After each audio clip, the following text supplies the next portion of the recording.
விட்டது. அதனால் அம்மா என்று அழைத்துவிட்டேன். என்ன மன்னித்து என்று ஒரே சொல்லுங்கம்மா. ராஜா, இந்த பாவி என்ன மன்னித்து விடப்பா. இந்த பாவி எனக்கு ஒரு மகன் இருந்தா அவர் இருந்த ஒன்றை போலத்தை பாய்ந்திருப்பா. இந்த பாவி மகனுக்கு இந்த பாவனை பார்த்த உடனே மகனை நினைத்து ராஜா, இந்த பாவி என்ன மன்னித்து விடல ராஜா. இல்லையம்மா, நீங்க தான் மன்னிக்க வேண்டும். பார்த்தாயா, பெற்ற மகனை நீ தேடி கொண்டு வருகிறாய், பெற்ற தாக்கத்தை நான் தேடி கொண்டு வருகிறேன். இருவருக்கும் ஒரே நிலைமை. தாய் முகத்தை பார்க்காம தந்தை முகத்தை பார்க்காம தருதலை அம்மா. என் வாழ்க்கையே மாறிவிட்டதம்மா, மாறிவிட்டது அம்மா. எந்த மன கோவில் நிலையாக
இந்த பாவி என்னத்தாலும் யாருக்குமே தீங்கு நினைக்காத பாய்க்கு ஒரு சோதனை இதுதான் ஆண்டவா.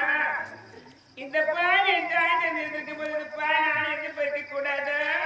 இந்த பாய்க்கு முதல்ல இந்த பெண்ணுக்கு வரவே கூடாது. தாயி எந்த பெண்ணுக்கு வரவே கூடாது அப்பா.